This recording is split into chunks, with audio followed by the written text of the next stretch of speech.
Episode 24 Agnipath का रहस्य और अंधेरे की चाल। घना जंगल, काले बादलों से ढका आकाश और एक रहस्यमय नीलिमा में डूबा वातावरण। अर्जुन और रिया अब उस जगह पहुंचे थे जहां समीर की मौजूदगी की अंतिम ऊर्जा महसूस हुई थी। यहाँ का हर पेड़, हर चट्टान किसी प्राचीन इतिहास की गवाही दे रहा था। अर्जुन ने एक शिला पर हाथ रखते हुए कहा, यहाँ कुछ भयंकर घटा है। समीर यहीं था और यहाँ की ऊर्जा बदल गई है। रिया ने ध्यान से जमीन पर खून के सूखे छींटे देखे, साथ ही कुछ जले हुए चिन्ह जो किसी तांत्रिक अनुष्ठान का हिस्सा लग रहे थे। उसने घबराकर कहा, यह अग्निपथ का निशान है। यह वही पथ है जिससे होकर आत्मा तांत्रिक शक्ति से जुड़ती है। मतलब? समीर ने अर्जुन के शब्द अधूरे रह गए। रिया की आंखें नम हो गईं। अगर वह सचमुच अग्निपथ पार कर चुका है तो अब वह वही समीर नहीं रहा। उसने अपनी आत्मा का एक हिस्सा खो दिया होगा। दूसरी ओर समीर अब एक और आयाम में था, अंधेरे का शिविर। वहां असंख्य साए मंडरा रहे थे, कुछ जिंदा तो कुछ अधमरे। साया ने समीर को एक पवित्र ताम्रपत्र दिखाया जिस पर एक तंत्र मंत्र लिखा था। यह है रुद्रसेन के हृदय तक पहुंचने का रहस्य, साया बोला, पर यह द्वार केवल तब खुलेगा जब तुम अपने सबसे प्रिय संबंध को तोड़ दोगे। समीर का चेहरा कठोर हो गया।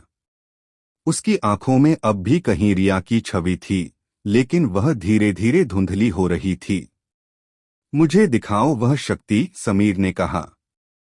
साया ने अपने हाथ उठाए और काले धुएं से एक तलवार प्रकट की, रक्तज्वाला। यह तलवार केवल उन्हीं के हाथ में टिक सकती थी जिनके भीतर प्रेम मर चुका हो। समीर ने तलवार पकड़ी और बिना दर्द महसूस किए उसे उठा लिया। साया मुस्कुराया, अब तुम तैयार हो। अब तुम उनका अंत कर सकते हो। अर्जुन और रिया अब एक पुराने जंगल के बीच छिपे एक गुफा आश्रम में पहुंचे थे जहां ऋषि वेत्रकी निवास करते थे। वह एकमात्र जीवित संत थे जिन्होंने कभी रुद्रसेन की शक्ति को छुआ था।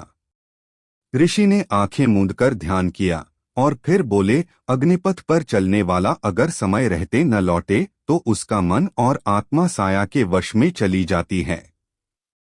रिया ने कहा, हमें समीर को वापस लाना है, चाहे जैसे भी। ऋषि बोले, तुम्हें उसके दिल तक पहुंचना होगा, जहां उसका डर, जलन और प्रेम एक युद्ध लड़ रहे हैं। और उसके लिए तुम्हें जाना होगा माया लोक में। अर्जुन हैरान हो गया, माया लोक? क्या वह अभी भी अस्तित्व में है? हाँ, ऋषि ने कहा, लेकिन वहां प्रवेश करना एक साधारण कार्य नहीं। वहां जाने वाला हर व्यक्ति खुद के सबसे भयानक रूप से मिलता है। समीर अंधेरे शिविर की ऊंचाई पर खड़ा था, तलवार हवा में चमक रही थी। उसने दूर एक दृष्टि देखी, रिया और अर्जुन की छवि। वो दोनों उसकी ओर बढ़ रहे थे। उसके होठों पर एक हल्की हंसी आई, लेकिन वह हंसी मासूमियत की नहीं थी। अब खेल शुरू होता है, समीर बुदबुदाया। अगले एपिसोड में क्या अर्जुन और रिया माया लोक की चुनौतियां पार कर समीर के हृदय तक पहुंच पाएंगे, या समीर की आत्मा साया के अंधेरे में पूरी तरह डूब चुकी है?